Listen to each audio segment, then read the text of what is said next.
A lot went down in both France and back in Genoa City on the young and the restless. We finally got to learn the identity of the enigmatic Aristotle Dumas, and some great drama played out stateside with Mariah and Tessa. Kudos to the #1 show for giving us the best of both worlds. Dumas' party invitation may have read Friday, June 13th, but viewers had to wait a bit longer for our heroes to arrive at his estate. The show rolled out various groups of characters, all appropriately paired as they rode an elegantly decorated train car. Carter, who needs to work on his people skills, greeted guests and sent them into what we're calling the maze of shrubbery to get to the party. The tall shrubs added to the sense of mystery. For this story to work, we have to suspend a bit of belief. Why would the Newman, Abbott, and Winters families and other characters spend tens of thousands of dollars to attend a gala thrown by someone they'd never met? Well, they thought they'd never met their host. If it wasn't the money, they were walking into a potentially dangerous situation. Nick, ever the voice of reason, announced that if Dumas didn't show up by morning, then he was out of there. Some guests agreed with him. Billy and Phyllis have stakes in meeting Dumas and working with him, so they were staying put. The scenes on the trains were quite entertaining. The sexual tension between Kyle and Audra is growing. Poor Kyle and Claire. We get the feeling that Audra knows exactly what she's doing and exactly what buttons to push when it comes to Kyle. Claire's beau may think he's got this under control, but does he? That's the $5 million question. Diane thought that the social media contest between Audra's new perfume and a tried-and-true product from Jabot had merit. But does it? There are more potential negatives than positives. Jabot would be lending its well-established name to an unproven upstart. Where's the benefit for Jabot in that? And what if Dumas, who has kept a low profile, chooses Audra's scent for that special woman in his life? Why did Audra and the Abbotts assume that Dumas even had a special woman in his life? Maybe he's single? And now that we know he's Cain, who loved Lily, we can't see Lily approving of a fragrance that backs a company funded by Victor. Jabot for the win. We learned during the train rides that some things never change. Nick is the most easygoing guy on soaps. No wonder Sharon and Phyllis are still both quite fond of him. We also were reminded that Nikki, like many mothers, likely won't find any woman who is good enough for her son. Nick expertly deflects his mom away from that topic when she brings it up. Victor manages to make every seat he plants his butt in look like a throne. Throughout the week, the mogul was in command of everything. He sold us on why a man of his stature would make this trip. Given what happened to the Newman clan with both Jordan and Ian Ward, we do wonder why the Newmans don't travel with security guards. Audra could use a hunky Abbott bodyguard to make Kyle jealous. Back in Genoa City, there was plenty of angst going on with Mariah and Tessa. We're still no closer to learning what Mariah exactly did. Money fraud? Murder? Did she bring more than a dozen items in a 12 items or less checkout line? We are clueless as to what she did, except we know that it's so bad that Mariah feels she has to separate from Tessa and their daughter. Mariah must be trying to protect her family, but from what? It truly looked like Tessa was going to convince Mariah to stay with her by using her love, but she failed. Soaps don't always remember where characters stand with each other, but not Y&R. There were so many references included in scenes throughout this week that show us the writers do their homework. Lily referenced being in an elevator with someone who had a panic attack when Damien was going through his. That friend was Tyler Michelson. Peppering in references to other folks in Lily's life helped make the Cain reveal all the more shocking. The Sharon/Phyllis dynamic was forever changed by the duo's kidnapping ordeal. They agreed not to be enemies anymore. As a result, the two greet each other positively. However, the two then dance around issues that could easily cause them to go for the other's jugular. They're not ready to rip up their peace treaty just yet, but some days it feels like it's going to happen. Back in Genoa City, it was nice seeing Danny and Daniel catch up over dinner. Y&R remembers that Danny got custody of Daniel and raised him until his teen years when he returned to Genoa City. There's a nice, easygoing rapport between the two men who are both fully aware that Daniel's mother and Danny's ex-wife Phyllis is a handful, but they love her. Daniel opened up about Tessa teaching him to play guitar. Danny wondered if the teacher-pupil relationship was more than just friendship. Does Danny know that Tessa is a lesbian and married to a woman? Then again, maybe Danny's just keeping an open mind about people. He's probably seen a lot over the years, being on the road and visiting different places throughout the world. There were a lot of nice touches throughout the week. Who knew you could be a fan of a coffee shop? Well, Damien is, and he was thrilled to meet Sharon and Nick, who have so much history there. Damien's claustrophobia, which we saw, humanizes him. Audra's desire to call home to check on Nate and Amy shows she's not all bad. We have more questions than answers now that we know Dumas is Kane Ashby. Will we be seeing his and Lily's children, Charlie and Maddie? Has he been in touch with them? What about Sam, the little boy Kane fathered with Juliet? That story ended rather abruptly, with her death, and Sam being taken in by Juliet's family. Or is he away at the Swiss boarding school that Victoria went off to and came back a few years later as a teenager? If Sam's dad is a billionaire, perhaps Kane would want custody of his son and raise him. Also, what does Kane want? Why has he assembled Victor, Jack, Devon, and other power players at his chateau? Why didn't he just come home and invite everyone to the Colonnade Room or the Genoa City Athletic Club? We've seen a few new sets this week on Y&R. There was the lavish train cabin, the courtyard area, the maze of shrubbery, and Dumas's office with his monitors. But what about his actual chateau? Sure, it's summer, so outside sets are fine, but are we going to see the interior of Dumas's home? In the meantime, there needs to be a few more chairs in the courtyard and a few more benches among the shrubs if our characters are going to be spending more time there. According to the show's previews, we're set to see more characters enter the maze of shrubbery. Lauren, Michael, and Abby are joining the party. But glaringly missing from this group is Jill Foster Abbott. She believed Kane was her son at one point. Why wouldn't Kane reach out to Jill to invite her to this reunion gala? And wouldn't Summer want to join her parents, Nick and Phyllis, as they were so close to her in Italy? Summer would be an interesting wild card to add to the mix in terms of Audra and Kyle. Summer could block Audra's scheme to expose Kyle as a man who is unfit to be with Victor's granddaughter. Hello everyone, welcome back to my channel, Pulse Canvas. It's me, Julie here. I hope everyone is having a wonderful day. Keep watching. So let's dive into today's video.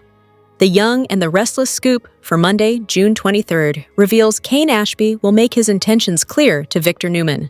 Also coming up, Sally Spectra will encourage Billy Abbott to leave. Plus, Lily Winters will flash back to a conversation she had with her ex 6 months ago.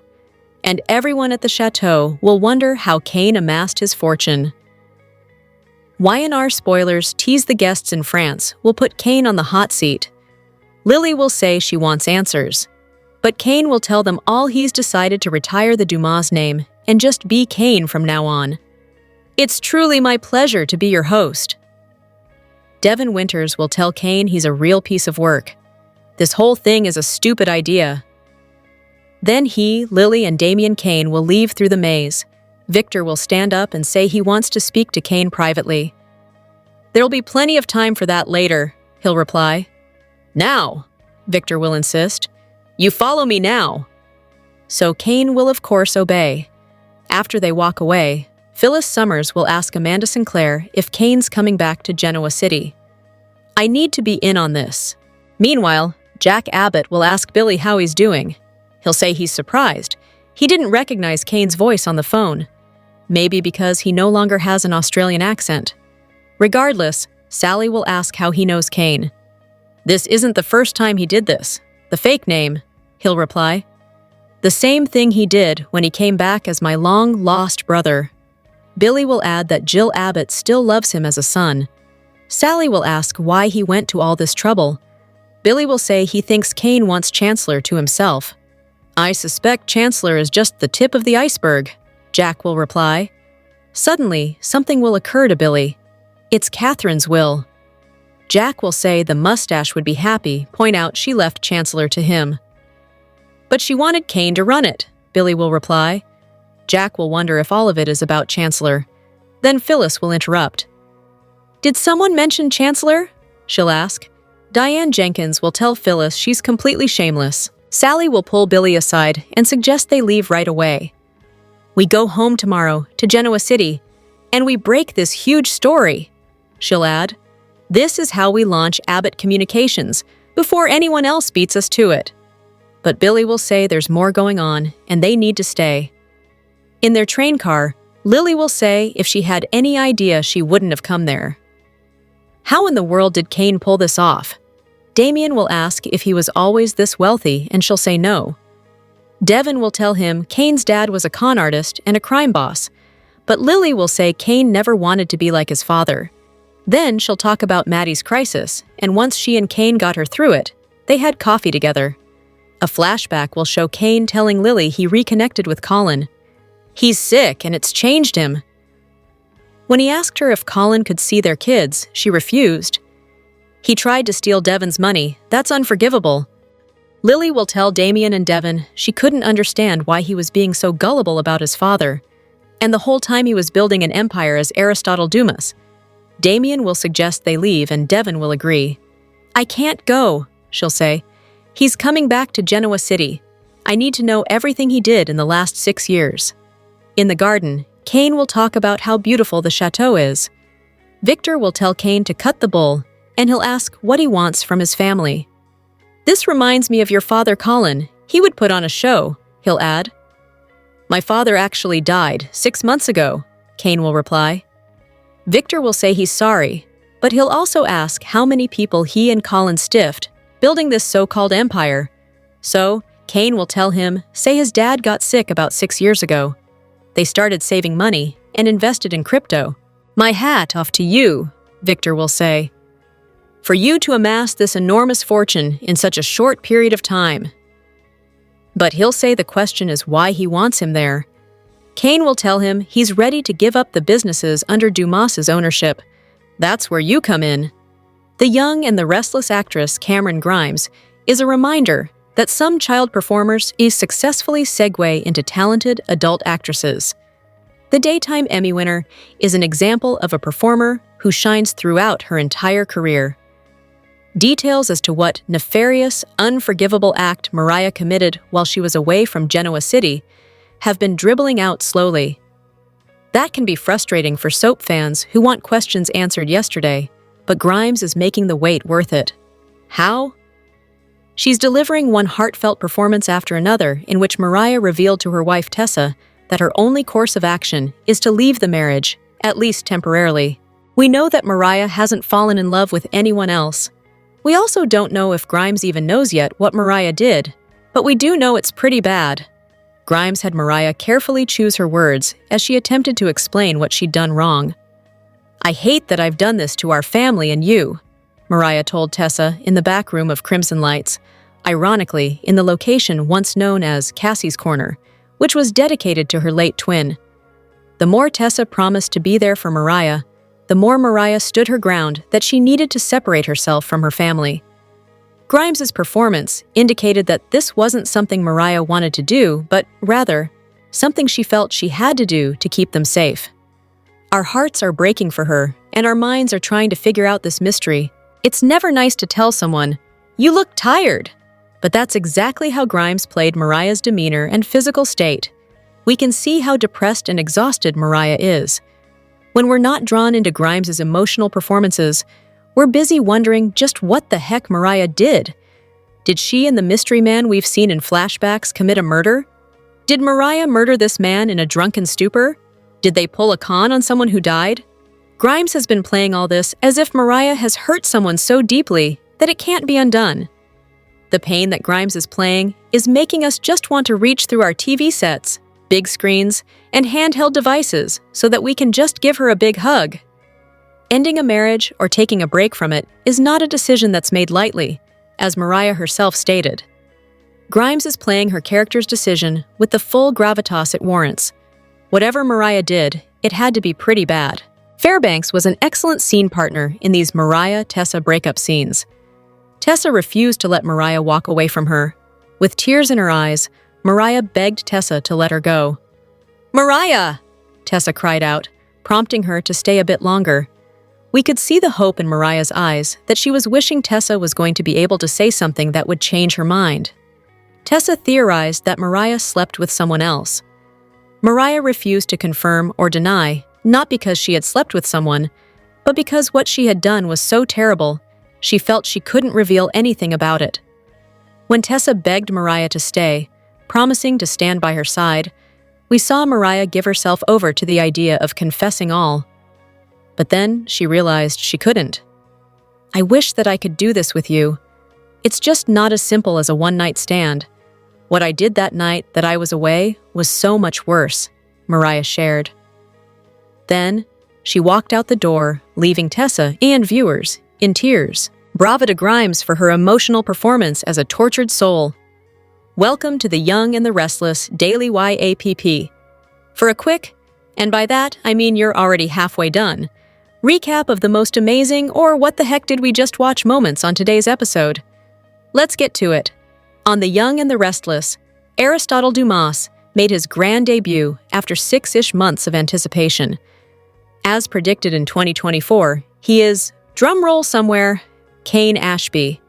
He just looks different and his voice lacks an Australian accent, so even Lily didn't recognize him until he got up and walked over to be in front of her face. Unsurprisingly, Lily wasn't happy to see him and didn't even connect the dots that Cain was Aristotle until he spelled it out for her. But then, he had to make his entrance at the cocktail party in the middle of the maze. And instead of gasps and hollering, there were blank stares and silence. Until Billy sighed heavily as if the sight of Cain was a mere annoyance, rather than wonder as to what he was doing there. "Cain, what do you want?" he said. It couldn't have been more fitting, really. Except, then Victor did what he does best and took control of the situation. He introduced Cain as if he was the only one who knew his name, then implied he'd known all along it was him. And now, as much as Cain, Victor has some explaining to do, starting with why he hasn't mentioned to anyone, even Nikki, of his suspicions. And if he figured it out it was Cain, then why is he asking what Cain wants from everyone? You'd think that would have been part of his deductions, no? Want more details? We got you! Soap Central has the best full Y&R recaps on the internet. You can even go back over 30 years and read each and every one of them. If you can't wait until the next episode, we have daily spoilers too. And whatever you do this weekend, do not, seriously, do not forget to read the 2 scoops for some laughs, in the as close as we can come to being a watching party without actually being a show. And the best part is if you agree or disagree, we want to know. As always, share your comments below. Over the past few months, fans of The Young and the Restless have been trying to guess the identity of the mysterious Aristotle Dumas. As they've shared theories and pieced clues together, a big truth concerning the character has recently come to light. Fans have also seen how the other characters are reacting to the big reveal. A mysterious figure known as Aristotle Dumas recently appeared to be manipulating things from the shadows in Genoa City. Many of the prominent families on The Young and the Restless, including the Newman, Abbott, and Winters clans, have been wondering about the figure, with a name bringing to mind Alexander Dumas and his famous work, The Count of Monte Cristo. Fans tried to guess who the mysterious figure could be. Gradually, a few details were shared over who the character could be, including a supposed past with Victor Newman. Fans shared all sorts of theories on who Dumas could be, such as the character really being a woman. With his connection to Victor, many fans guessed Dumas would be a character from the soap's past storylines. Recently, it has been confirmed that fans can finally put a face to Dumas. He will be played by actor Billy Flynn. As previously reported, Flynn left another soap, Days of Our Lives, where he had been playing Chad Dimera back in March. It was announced he would be joining the cast of The Young and the Restless, though his character's identity was kept a secret. Flynn previously confirmed he would be playing Dumas in a conversation with Us Weekly. At the time, he compared the role to another famous piece of literature. As Flynn shared, his character was like the person behind The Great Gatsby. However, Dumas is still an alter ego, and it's believed that Flynn will also be another character returning to the soap, Cain Ashby. It's possible that Flynn's comparing Dumas to a famous fictitious bootlegger was in reference to Cain's introduction on the soap as an Australian bartender, searching for his family. Cain also is a character known for having multiple identities. He also once claimed to be Philip Chancellor III, Chance's father. Another storyline had Cain take on the identity of his deceased twin brother Caleb, with his own death being faked. In other words, Cain is hardly a novice when it comes to alter egos. As fans remember, Cain was originally played by actor Daniel Goddard. With a recast, fans might be wondering what happened to Cain's Australian accent. The characters are set to learn Dumas' identity during a party in France. Flynn could be heard saying, "It's time for me to make myself known." Preview clips have also already teased some of the other characters' reactions to the revelations.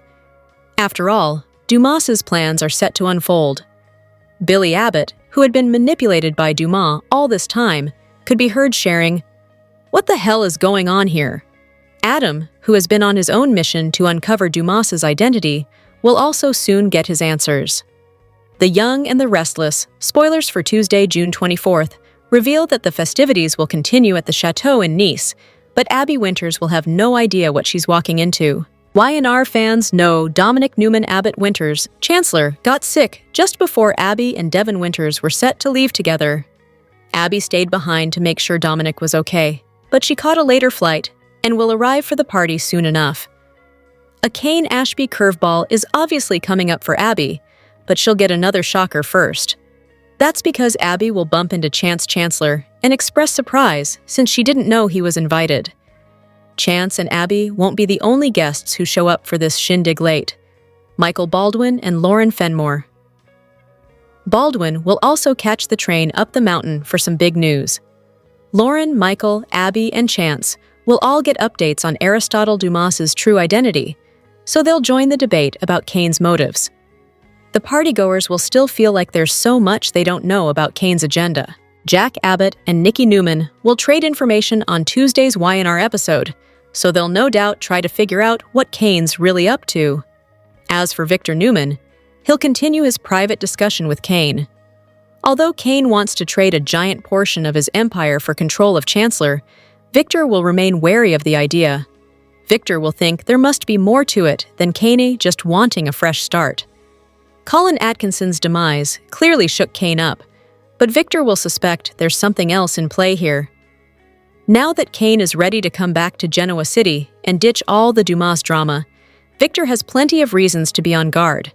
If Cain wants any hope of striking a deal, Victor will push for total honesty.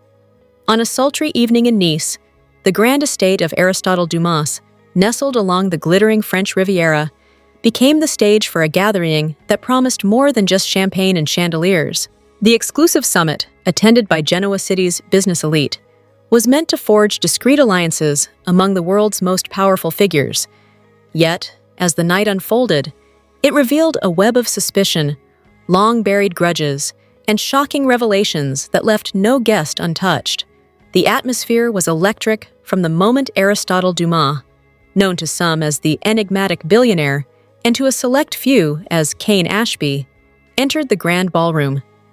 Flanked by a mysterious woman, later speculated to be Eva, possibly his mother, Dumas commanded the room. Conversations faltered, and eyes narrowed with curiosity and apprehension as guests tried to decipher the true nature of their relationship. The air buzzed with whispers. Who was this woman, and what secrets did Dumas, a man whose origins remained shrouded in mystery, hold?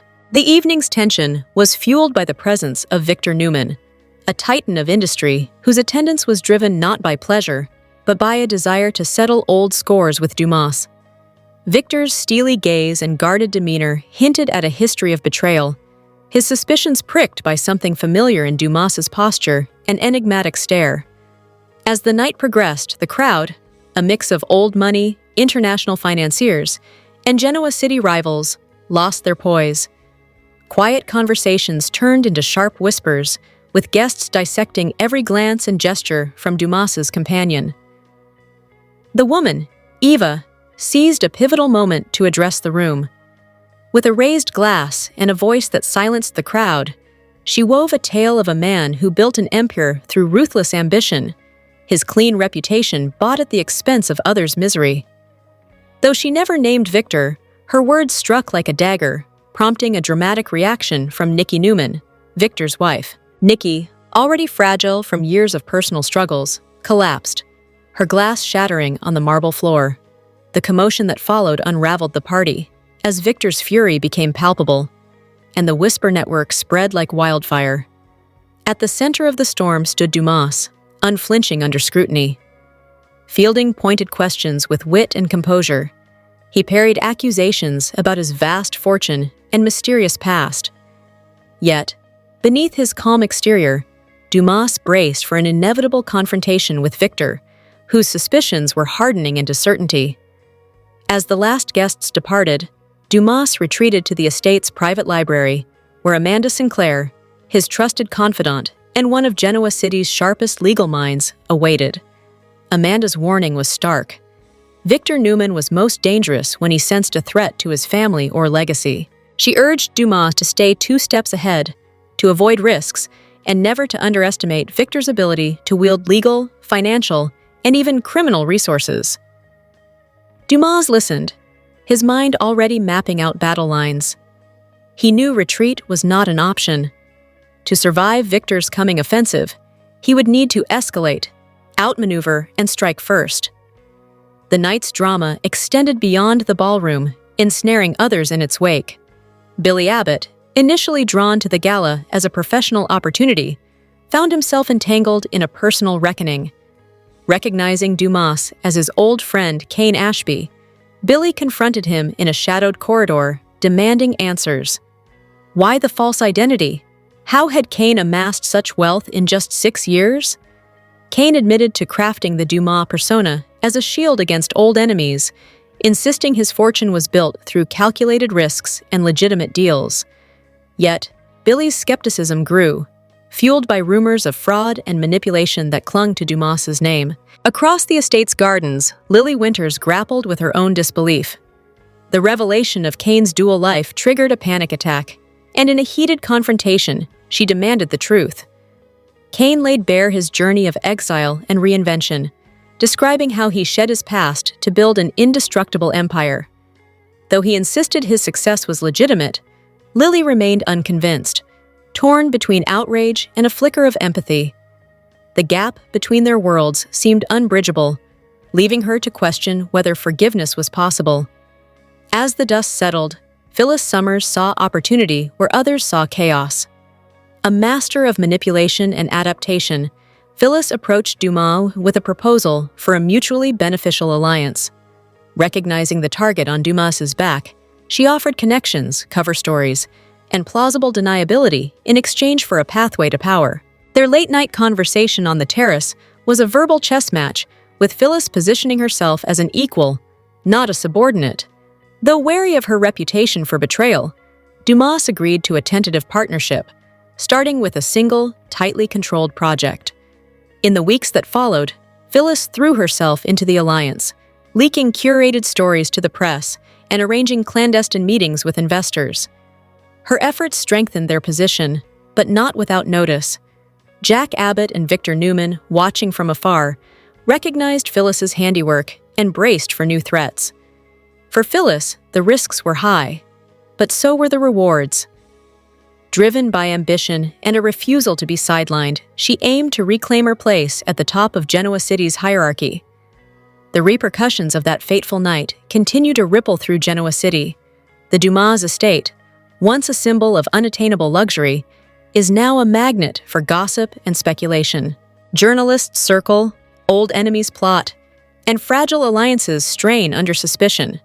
Cain Ashby, fully embracing his role as Aristotle Dumas, remains defiant, insisting his success is the result of hard work and vision.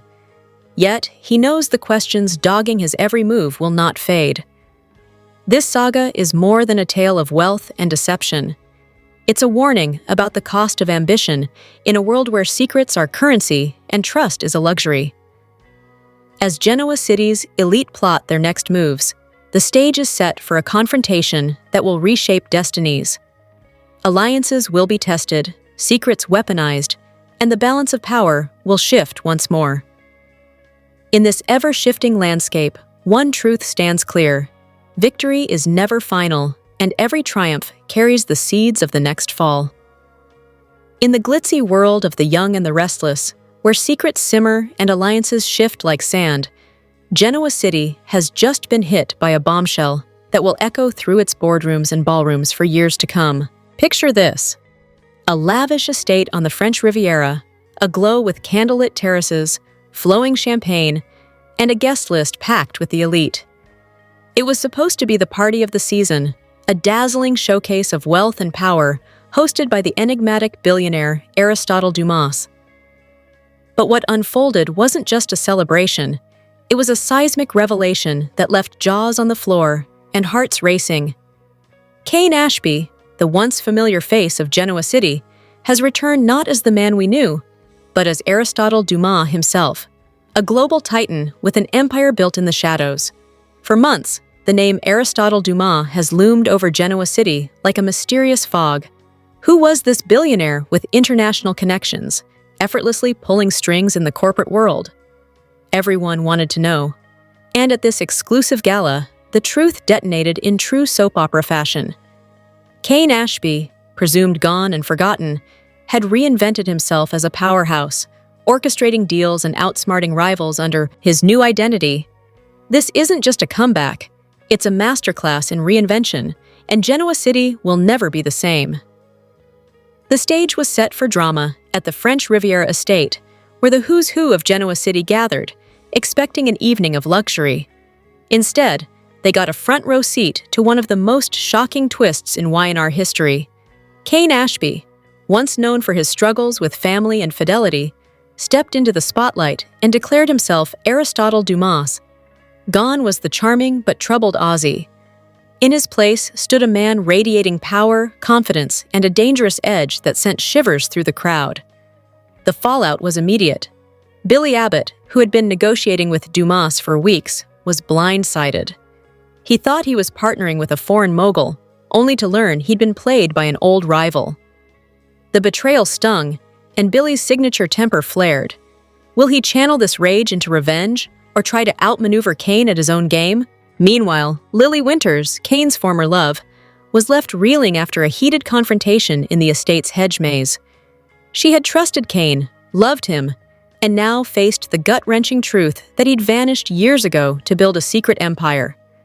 Her emotional turmoil, witnessed by stunned partygoers, left her crying out for help, lost in both the maze and her memories. The ripple effects didn't stop there. Amanda Sinclair, ever the sharp legal mind, quickly moved to position herself as Kane's advisor, sensing both opportunity and danger. Phyllis Summers, never one to miss a chance for chaos, swooped in with her trademark charm, pitching partnerships and eyeing Kane's fortune like a prize. Even late arrivals, Michael Baldwin, Lauren Fenmore Baldwin, Chancellor, and Abby Newman, walked into a scene of utter pandemonium, their faces a mix of shock and suspicion as they processed the news. This revelation isn't just personal, it's a game-changer for Genoa City's power structure. Kane's return as Aristotle Dumas signals a new era of corporate warfare.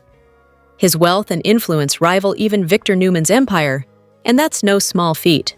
Speaking of Victor, rumors swirl that the Newman patriarch may have suspected Kane's secret all along.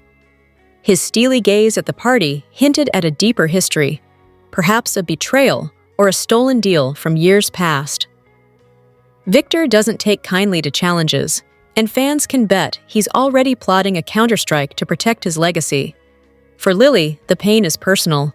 Learning that the man she once loved had reinvented himself without a word cuts deep. Her future decisions, whether to confront Kane or distance herself, will shape her path in this new reality. Phyllis, meanwhile, sees dollar signs, but her bold moves could land her in over her head.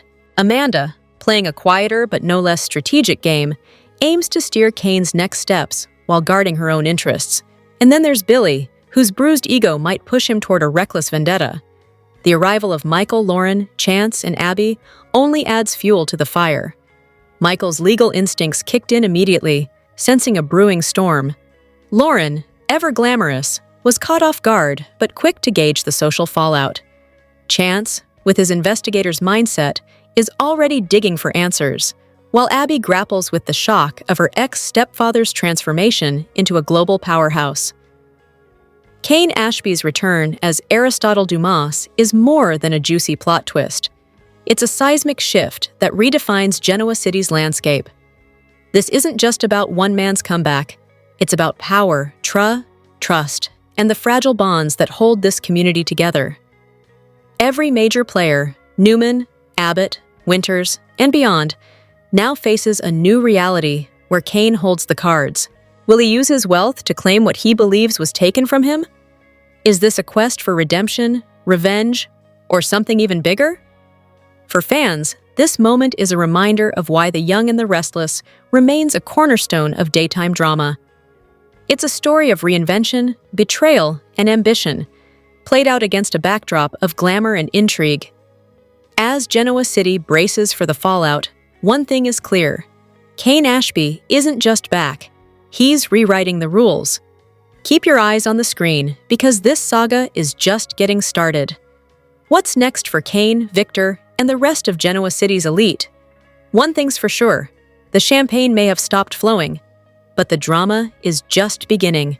In a dazzling estate nestled in the hills of the French Riviera, what was promised to be an opulent gathering of Genoa City's most powerful quickly unraveled into a night of stunning revelations and long-awaited revenge. Kane Ashby, once thought to be a mere remnant of Genoa City's storied elite, re-emerged under the alias Aristotle Dumas to host a mysterious event. But the true shock came when Kane introduced the man behind the myth, his father, Colin Atkinson, believed by many to be dead. The night marked not just a dramatic return, but a calculated declaration of war. The evening began with whispers and wonder as luxurious cars lined the cobblestone driveway and guests, dressed in formal elegance, entered a grand villa bathed in golden twilight. The host, Kane Ashby, stood poised at the center of it all, a far cry from the man many remembered. In place of the affable Australian was a cold, commanding figure, one who made it clear from the outset that this was no ordinary celebration. Kane opened the night with a chilling speech, declaring that the gathering was about truth, legacy, and reckoning. He issued rules. No one was to leave early, no questions were to be asked, and everyone would witness what was to come. Guests like Victor Newman, Phyllis Summers, Jack, and Ashley Abbott watched in stunned silence as the night transformed into a living confrontation with the past. Tension reached a boiling point when Kane dropped a name not uttered in years: Colin Atkinson. He revealed a stunning truth. Colin, long thought to be dead, had never truly left. In fact, he had watched and waited, biding his time. And with that, the real Aristotle Dumas stepped out of the shadows, older, leaner, and far more dangerous than anyone remembered. Colin's reappearance rocked the room. His calm yet cutting remarks were aimed squarely at Victor Newman, exposing past betrayals and deadly secrets. Most shocking was Colin's account of a staged assassination attempt, an elaborate betrayal that nearly cost him his life. Drugged and buried alive, Colin had survived thanks to a mysterious nurse tied to the black market. He spent years in hiding, rebuilding his identity and empire, while gathering damning evidence against those who had tried to erase him. Then came the bombshell. Colin revealed a flash drive containing incriminating information. Financial records, email trails, testimonies, all linking Victor and Nikki Newman to an old scandal involving the silencing of a whistleblower.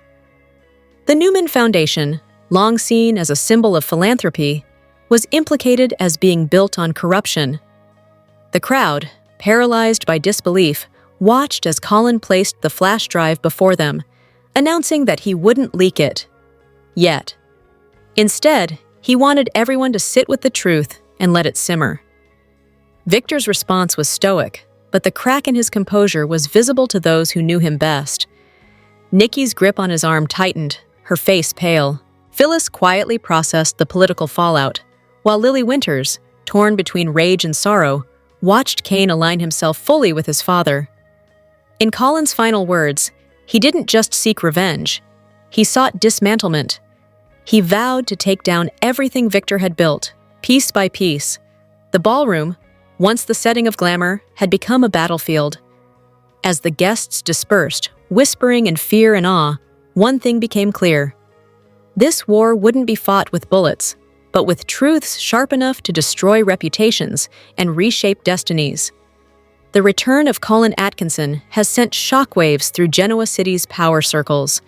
No longer a ghost of the past, Colin has re-entered the game with a vengeance, threatening to bring down the very pillars of the Newman dynasty. Victor Newman, once untouchable, now faces a formidable enemy who knows his secrets and is ready to expose them all. As Kane stands at his father's side, the House of Newman begins to fracture, and the true battle for control has only just begun. It was an action-packed week in Genoa City. The Young and the Restless Spoilers Weekly Update for June 23, 27. Tease. Kane's reveals leaves more questions than answers. Claire finds herself in quite the predicament, and Damien proves himself to Lily. Monday, June 16, 2025, episode number 13145. Victor and the Newmans traveled to France aboard his private jet, growing increasingly wary as they awaited an encounter with the elusive Dumas, while Sharon still recoiled from her previous poisoning. Billy and Sally joined them, sparking tension as Billy probed Victor about their mysterious host. Meanwhile in Genoa City, Holden and Nate's rivalry boiled over when Nate demanded Holden leave town. Back at Crimson Lights, Adam made a bold choice, defiantly refusing Victor's plan to target Billy, and Chelsea stood by him. Later, Victor quietly hinted that he might already know more about Dumas than he's letting on, raising the stakes even higher. At the Dumas estate, Sharon marveled at the setting while Victor grew suspicious about Dumas's motives. As guests attempted to solve the garden maze, Sharon encouraged Nikki to enjoy the adventure, while Victor hinted he had a plan. Sally and Billy navigated their way through, with Billy skeptical of both Dumas and Victor. Meanwhile, on the Dumas Express, Jack, Diane, and Kyle strategized for whatever Dumas might have planned, joined by Audra, who seemed eager for drama. Audra and Kyle toasted to the challenge, while Diane questioned her intentions. At the estate, more guests arrived, including the Abbotts, and frustrations rose when Dumas's assistant revealed he'd been delayed. A hidden figure monitored everything from a dark office as Phyllis boarded the train. Wednesday, Mariah's emotional unraveling unfolded when she reached a breaking point. Despite Tessa's pleading, she confessed she could never reveal what she had done and could no longer forgive herself, deciding their relationship and marriage had to end, and she would leave and arrange a visitation schedule for Araya. Tessa was devastated, having forgiven Mariah even before knowing the truth, and begged her to stay, but Mariah insisted. Meanwhile, Danny shared his plan to propose to Christine and bonded with Daniel, who leaned on Tessa's friendship to navigate his grief. Lastly, Adam and Chelsea reaffirmed their trust in each other at Newman Media. He dismissed rumors about Billy while comforting her fears. Guests arrived at the remote estate and navigated a labyrinthine garden maze where Phyllis found Nick. Sharon spied on their reunion, and the Winters family, including claustrophobic Damien, made it through. With Lily's help, Kyle encountered Audra in the maze, sampled her enchanting new perfume, and became visibly smitten as she subtly baited him. Jack and Diane grew uneasy and debated whether Dumas's eccentric hospitality was business strategy or something more sinister. Meanwhile, on a luxurious private train, Devon, Lily, and Damien awaited Abby's delayed arrival, anxious to meet the elusive host. Ultimately, Dumas signaled it was time to reveal himself and officially welcome everyone. Lily was shocked to discover that Kane Ashby had been pretending to be Aristotle Dumas. Amanda led her through a maze and insisted on keeping Kane's identity secret before revealing the truth. When Lily confronted Kane, he admitted that while his name was fake, his intentions were sincere. Despite this, Lily felt uneasy and later confided in Devon and Damien about Kane's deception. The other guests were confused and speculated about Kane's motives. Victor, who had suspected something was off, confronted Kane for answers. Kane stayed calm and promised to explain everything when the time was right, leaving everyone anxious about what would come next.